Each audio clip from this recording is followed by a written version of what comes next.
रानी कर्णावती एक ऐसी रानी थी जिनकी चर्चा आज भी इतिहास के पन्नों में की जाती है। बहादुर शाह की सेना में असंख्य सैनिक हैं और हम मुट्ठी भर बलिदानी। मेवाड़ की धरती आपके इस महान बलिदान को सदा याद रखेगी।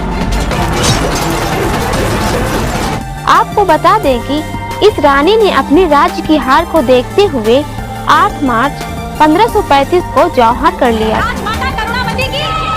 राजमाता करुणावती की जय! राजमाता करुणावती की जय! राजमाता करुणावती की जय! राजमाता करुणावती की जय!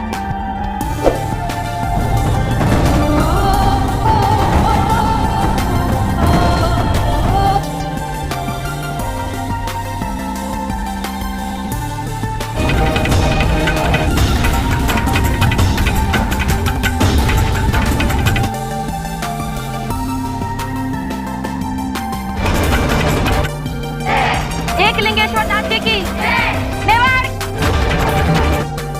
जय भवानी जय भवानी जय भवानी जय भवानी जय भवानी जय भवानी जय भवानी सत्य। बताया जाता है कि यह मेवाड़ का दूसरा जौहर था। रानी कर्णावती के इतिहास के बारे में आज भी लोग इन्हें इन बातों से याद करते हैं।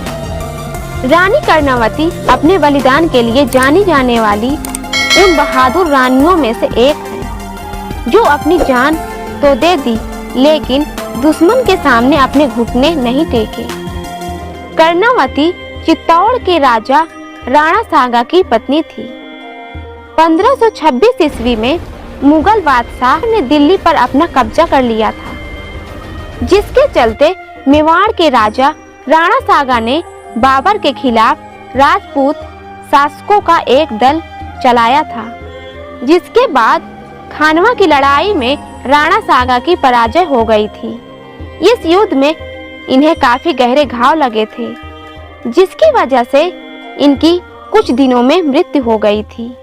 रानी कर्णावती के 2 पुत्र थे, जिनका नाम राणा उदय सिंह और राणा विक्रमादित्य था। राजा राणा सागा की मृत्यु के बाद रानी ने अपने बड़े बेटे विक्रमादित्य को राजगद्दी पर बैठाया, लेकिन पूरा राज्यभार संभालने के लिए इस राजा की उम्र काफी छोटी थी। इसी बीच गुजरात के बहादुर शाह ने दूसरी बार मेवाड़ पर हमला कर दिया।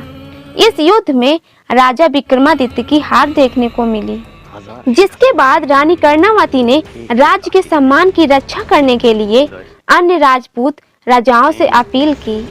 रानी कर्णावती से राजपूत शासकों ने एक शर्त रखी। उन्होंने कहा कि विक्रमादित्य और युद्ध के दौरान बूंदी जाने की अपील की। रानी ने इस शर्त को स्वीकार कर लिया, जिसके बाद उन्होंने अपने भरोसेमंद दासी पन्ना के साथ दोनों बेटों को बूंदी भेज दिया।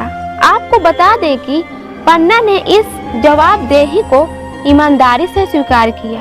हर रक्षाबंधन पर रानी कर्णावती को याद किया जाता है। इस रानी ने अपने राज्य की सुरक्षा के लिए 1534 ईस्वी में हुमायूं को राखी भेजी थी। बताया जाता है कि रानी कर्णावती की राखी को स्वीकार कर हुमायूं ने इस राखी की लाज बचाई थी। हुमायूं ने रानी कर्णावती को अपनी बहन का दर्जा दिया था, उम्र भर रक्षा करने का वचन दिया था। इस भाई बहन के प्यार को आज भी याद किया जाता है। कहा जाता है कि राखी मिलते ही राजा ने ढेरों उपहार भेजे और मेवाड़ की सुरक्षा के लिए आगे आए। हुमायूं को राखी मिलने के बाद चित्तौड़ के लिए रवाना हुए, लेकिन वह समय से पहुंचने पर नाकाम साबित हुए, जिसके चलते बहादुर शाह ने चित्तौड़ पर प्रवेश कर लिया।